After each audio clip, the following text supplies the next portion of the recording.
저는 시골에서 자랐는데요. 그 당시를 생각하면 40이면 마을에서 어른이었습니다. 60이면 장수였다고 환갑 잔치를 했습니다. 지금은 40이면 젊은 느낌이고요. 60을 장수했다고 말하지는 않습니다. 오래 살면 복이라고 말하는데요. 그러면 우리는 복을 누리고 있는가? 저는 복이 무엇일까? 장수도 복이지만 인생을 보면 두 가지 생명이 있습니다. 누리는 생명이 있고 버티는 생명이 있습니다. 이제 저도 중년이 되어가고 이제 느끼는 건 그런 겁니다. 예전에는 마음이 참 중요하다. 그런데 이제는 그 마음을 담을 수 있는 체력과 몸도 건강도 참 중요하다. 생명이 건강하려면 몸과 마음이 함께 좋아야 합니다. 지금 온 국민이 코로나 백신을 맞고 있는데요. 결국은 살기 위해서 이 백신을 맞습니다. 저도 2차 백신을 맞고 성도님이 운영하는 미용실을 백신을 맞은 다음 날 갔습니다. 그 자매님도 이발소에 간 그 날에 백신을 맞았다고 합니다.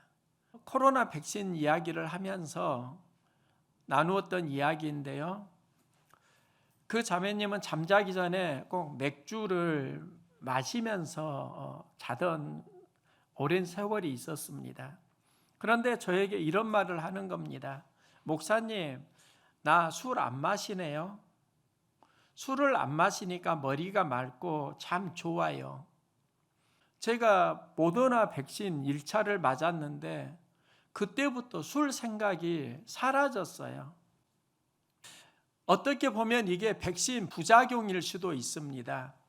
술 맛이 사라졌다면 부작용일 수도 있는데 또 그 술을 끊으니까 머리가 맑아졌다, 정신이 초롱해졌다. 그러면 그건 굉장히 좋은 작용일 것 같다. 우리는 보통 술을 먹으면 기분이 좋아진다고 말하는데요. 기분이 좋아지는 삶을 살 것인가? 정신이 맑아지는 삶을 살 것인가? 잠언 기자는 생명의 근원을 마음이라고 말합니다. 마음이 건강해야 삶은 풍성해집니다. 성경은 마음밭에 대해서 말씀하십니다. 4가지의 마음밭이 있는데 좋은 마음밭에서 100배, 60배, 30배의 열매를 맺는다고 합니다. 좋은 마음밭의 특징이 결실하여 열매를 맺습니다. 그러면 좋은 마음밭은 한마디로 맑은 정신일 수 있고요. 삶은 듣고 깨달아 가는 만큼 열매가 성장합니다. 믿음이, 인격이 성장해 갑니다. 목회를 하면서 열매 맺는 삶을 원하고 또 열매 맺는 삶으로 좋은 마음밭의 삶을 소망합니다.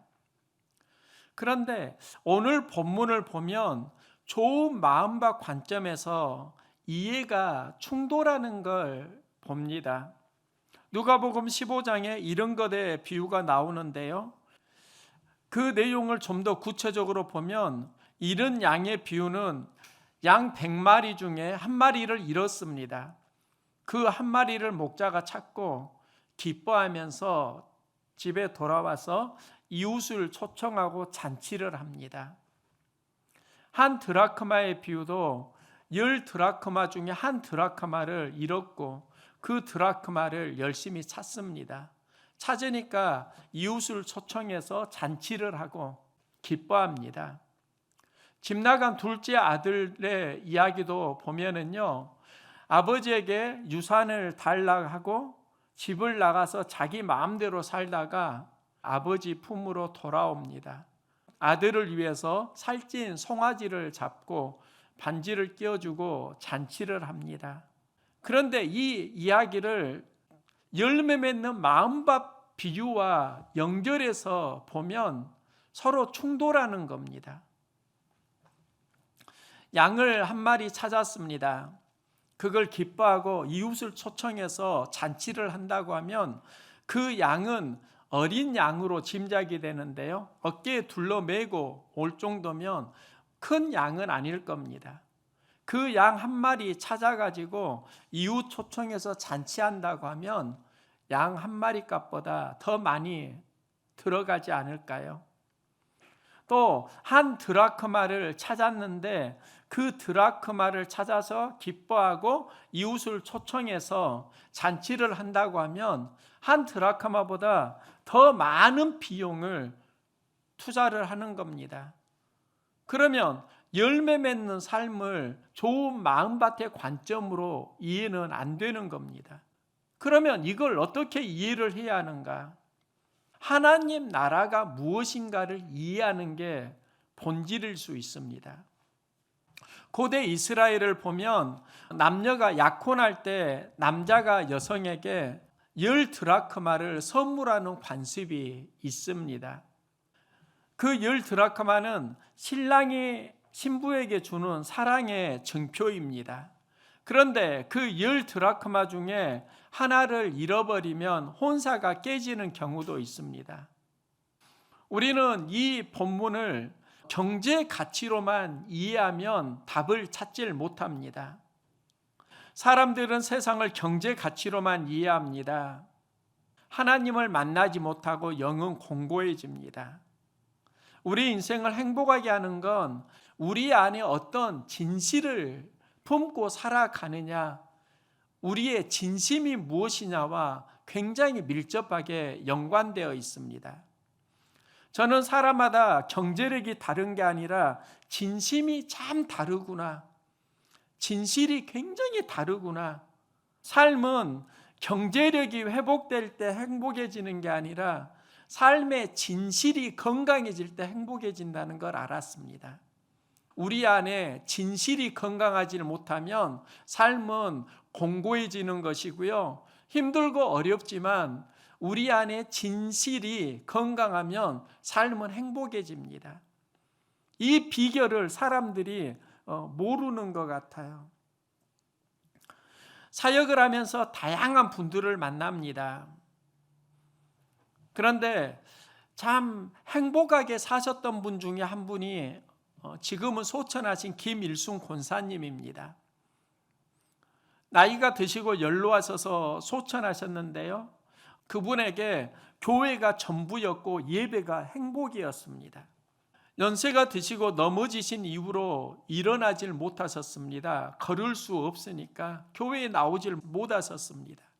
신방을 가면 항상 하셨던 말씀이 있습니다.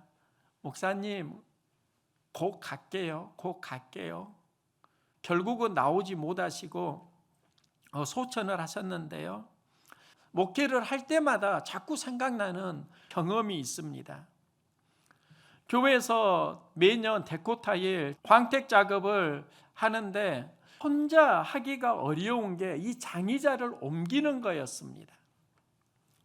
장의자를 끌면 기스가 나고 이걸 들 힘은 없고, 그래서 제가 김일순 권사님에게 전화를 드렸던 적이 있습니다. 아드님이 시간이 되면 함께 장의자 나를 수 있도록 좀 도와주면 안 될까요? 권사님이 아드님에게 물었는데 상황이 그렇게 되지 않으니까 안 된다고 합니다. 그래서 김일순 권사님이 도와주겠다면서 이리 걸어오셨습니다.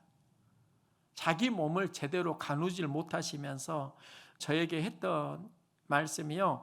목사님, 나 힘이 세요. 함께 장의자 나릅시다. 그게 사실일까요?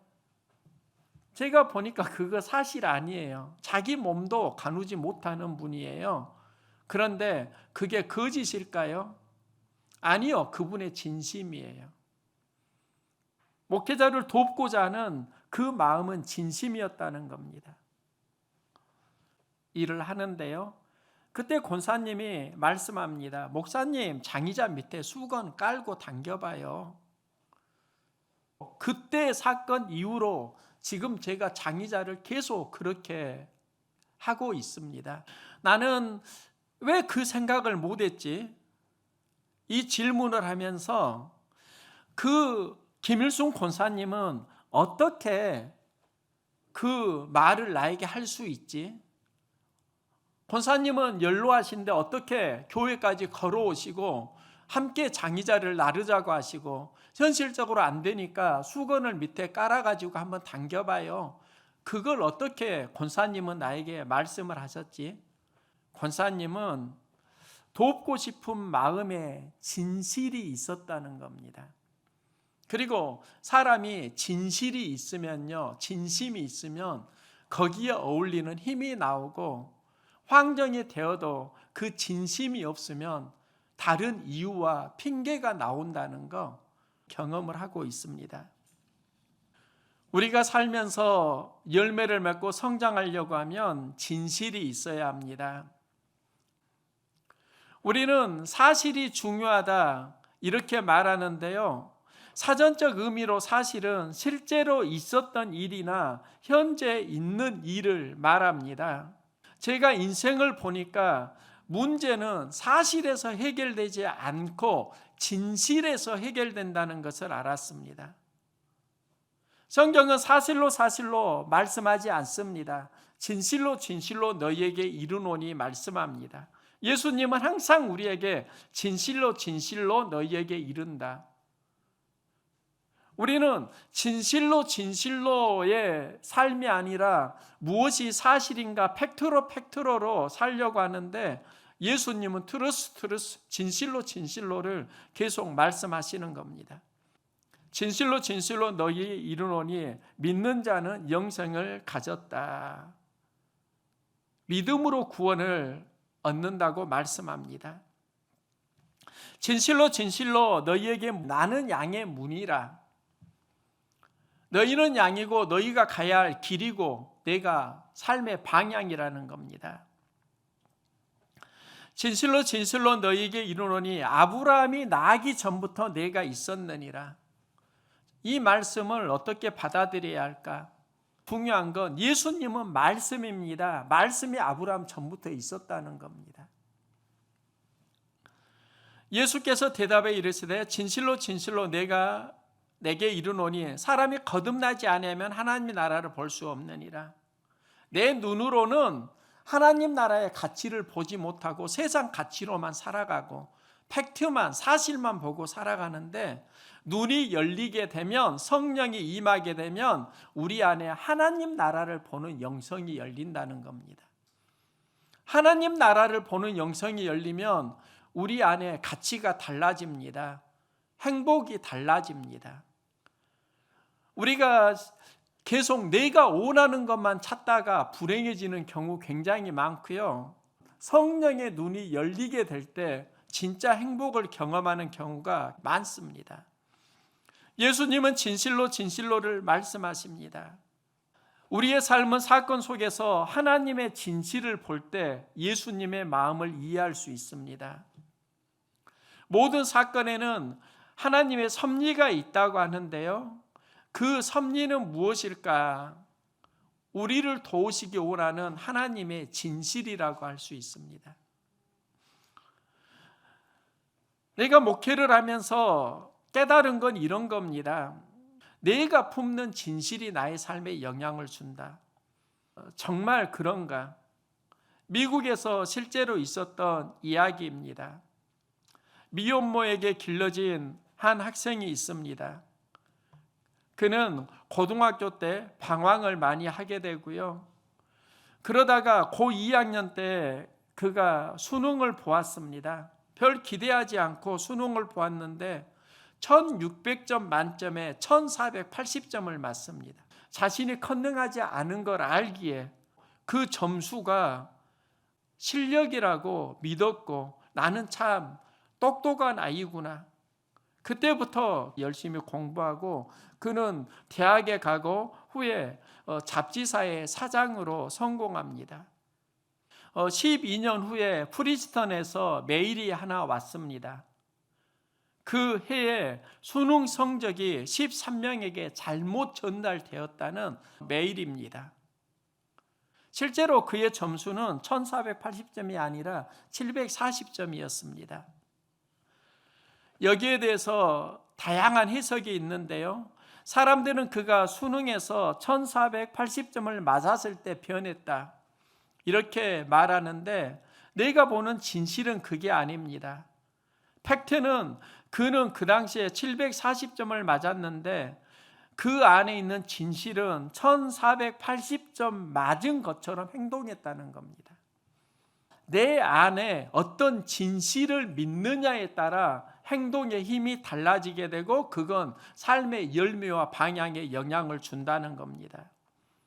그래서 예수님은 진실이 믿음이 되고 믿음으로 우리가 살리라고 말씀합니다.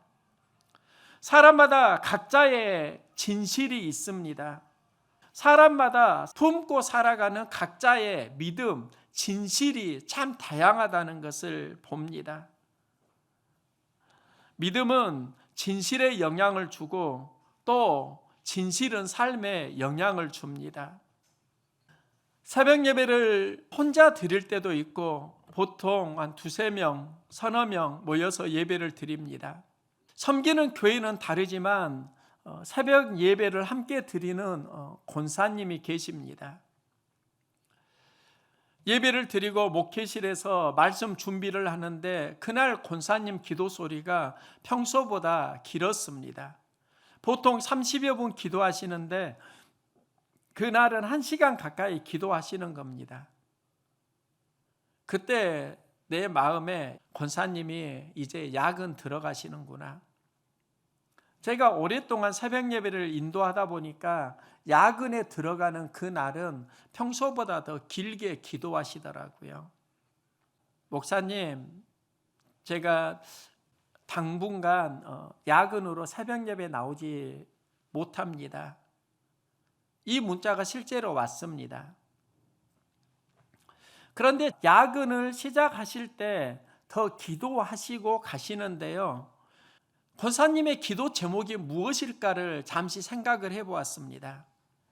그러면서 그 기도 내용 중에 하나님, 새벽 등불 꺼지지 않게 해주세요. 때로는 목사님 혼자 있을 수도 있는데 새벽 등불이 꺼지지 않게 해주세요. 권사님이 그 기도를 드리시지 않으셨을까? 마음을 느끼는 겁니다. 권사님의 진실이 나에게 전해지니까 나는 새벽 예배를 계속 드리고 있습니다. 새벽을 깨우게 됩니다. 교회에 다양한 사역자가 있습니다. 그 사역자 중에 한 명이 초등학생 준이입니다. OBS 방송을 초등학생이 하고 있습니다. 광주에서 그런 교회 어디 있을까요? 혼자 방송을 보내는데요, 예전에 방송을 보내면서 설교 제목을 바꾸지 않은 적이 있습니다. 나중에 제가 예배를 드리고 설교 제목이 바뀌어지지 않은 것을 알았습니다. 그래서 딸 준이에게 좀 더 신경 쓰라고 이야기를 했습니다. 그 다음날 제가 방송실에서 메모지를 하나 보았는데요, 그 메모지는 OBS 예배 때 해야 할 일, 그리고 8개의 목록이 적혀 있었습니다. 말씀 제목 바꿨는지 확인, 예배 공개로 했는지 확인, 카톡에 올렸는지 확인, 시작하기 전에 카메라 녹음 확인, 찬양 30분 전에 틀기, 스트리밍 꼼꼼히 확인하기, 40분의 방송 올리기, 그 방송이 유튜브에 올라갔는지 유튜브에 가서 또 확인하기, 이런 8개의 상황을 적어놨더라고요.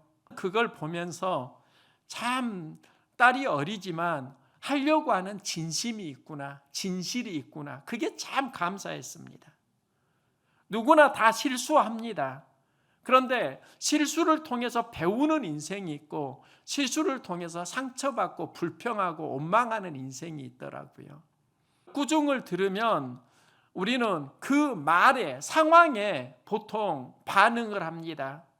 그런데 그 상황에, 그 말에 마음이 아프지만 어린 얘가 해야 되는 일에 반응하는 걸 보면서 참 마음이 좋더라고요. 고맙더라고요. 쉬운 것 같지만 이게 쉬운 일 아닙니다. 감정으로만 반응하는 사람이 있고 해야 되는 일에 반응하는 사람이 있습니다. 성장력이 달라지는 겁니다.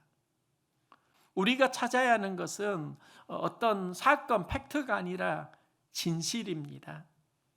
한 여인이 드라크마 하나 잃었습니다. 그냥 드라크마가 아니라 신랑이 준 그 10개 드라크마 중 하나입니다. 그 당시 문화에 약혼자가 준 10개 드라크마 중 하나를 잃으면 결혼식 날에 굉장히 난처해집니다. 결혼이 파기되는 경우까지 있습니다. 등불을 켜고 집을 쓸고 부지런히 찾는다. 이게 무엇을 말하는가? 문제를 해결하고자 하는 진실이 있다는 겁니다. 신랑을 맞을 준비를 하려고 하는 거지요. 드라크마를 잃은 것은 우리도 경험하는 수많은 사건 중 하나입니다. 우리는 그것을 해결하려고 등불을 켜고 집을 쓸고 부지런히 찾아야 합니다. 문제를 해결하려는 그녀의 수고가 믿음하고 연결됩니다. 문제를 해결하려는 수고에서 바로 하나님 나라와 연결됩니다. 그녀가 찾아낸즉 이웃을 불러 모으고 말하되 함께 즐기자, 이런 드라크마를 찾아내었노라. 그리고 내가 너희에게 이르노니 이와 같이 죄인 한 사람이 회개하면 하나님의 사자들 앞에 기쁨이 되느니라. 그녀가 드라크마를 찾았습니다. 그리고 이 드라크마로 이웃을 불러 잔치를 합니다. 그러면 손해보는 형국인데 하나님의 기쁨이 된다고 말씀합니다. 그러면 하나님이 보신 게 무엇일까요? 그 드라크마를 본 게 아니라 그 안에 진실을 보는 겁니다. 본문의 청자는 바리새인과 서기관들입니다. 하나님을 섬기는 사람들입니다. 예수님은 그들에게 이 비유를 하십니다. 이유가 무엇일까요? 예전에 교회에서 믿음이 가장 좋은 분은 누구일까요? 가족에게 이 질문을 한 적이 있습니다. 가족들이 목사님이라고 말을 하는 겁니다. 그 말을 듣고 조금 당황스러웠던 게 좀 있습니다. 이 말이 맞을 수도 있고 틀릴 수도 있습니다. 그런데 가족들이 했던 말의 의미는 헌주라는 개인에게 준 이야기가 아니라 목사님이니까 믿음이 좋아야 하고 그 믿음을 인정합니다 라는 고백으로 저는 듣고 있습니다. 사실 저를 보니까 제 삶에 교회밖에 모르는 인생인 것 같다, 이걸 느낄 때가 좀 있기도 합니다. 나의 직분과 마음은 교회 중심입니다. 이건 진실입니다. 그럼 서기관과 바리새인들도 그런 마음 아니었을까요? 그들의 삶도 성전 중심이었다는 겁니다. 그런데 예수님은 새로운 진실을 말씀합니다. 잃어버린 마음 없니? 다시 돌아와야 하는 마음 없니? 이 마음이 무엇일까? 내 마음의 진실이 무엇이니 하는 거 아닐까요? 진실을 회복해야 삶이 건강해진다는 겁니다. 바울은 항상 기뻐하라, 또 감사하라 말씀합니다. 기뻐하고 감사하라고 하는 메시지를 감옥에서 썼습니다. 저는 진실은 맞다고 봅니다. 감옥에서 기뻐하고 감사하기가 쉽지 않습니다. 그런데 바울에게 이 감사와 기쁨은 진실이 됩니다. 우리 마음이 하나님께 돌아갈 때만 진실은 건강해집니다. 서기관과 바리새인들의 특징이 무엇인가? 그들이 하나님의 성전에서 하나님을 사랑하지 않았다가 아니라 그 삶의 중심에 자기의가 있었다는 겁니다. 교회에서 가장 위험한 게 자기의입니다. 우리는 전부 다 연약합니다. 실수 많이 합니다. 그냥 고백하면 좋겠습니다. 주님 도우심이 없으면 살 수 없는 인생입니다. 그래서 오직 은혜로 사는 인생입니다. 중요한 건 주님으로 살겠다는 그 고백이 진실인가 하는 것입니다. 이게 진실일 때 하나님은 놀라운 일을 행하십니다. 인생은 진실이 무엇이냐에 따라서 달라집니다. 진심이 진실이 틀어지는 인생이 있고 진실이 건강한 인생이 있습니다. 진실이 건강할 때 삶이 건강해집니다. 하나님께서 우리의 마음을 보시는데요, 그 마음은 구체적으로 무엇인가, 우리가 품고 살아가는 진실의 믿음이 무엇인가 하는 겁니다. 연약에도 거짓이 없는 진실로 하나님 앞에 나아가면 하나님 도와주십니다. 세상에 줄 수 없는 위로와 격려를 하나님이 해 주시는 겁니다. 우리에게 어떤 믿음이 필요합니까? 하나님과 진실이 통하는 믿음 되기를 소망합니다. 우리의 마음에 진실이 하나님을 사랑하고 또 연약해도 하나님과 동행하고자 하고, 그리고 힘들고 어려울 때 그 사실 속에서 기도하면서 하나님의 마음을 다시 회복해가고 그렇게 살아간다고 하면 우리의 마음은 생명이 됩니다. 하나님이 우리를 보시는데요, 우리는 사실을 보지만 그 사실 속에서 품고 살아가는 마음의 중심이 있습니다. 그 중심을 하나님이 보십니다. 그 중심이 하나님 나라와 동행할 수 있기를 소망합니다. 그러면은요, 인생이 행복해져요. 진실이 건강하지 못하면 삶은 불행해지고요, 진실이 건강하면 삶은 행복해집니다. 사실이 아니라 진실의 건강성으로 하나님과 동행하는 믿음 함께 살아갑시다.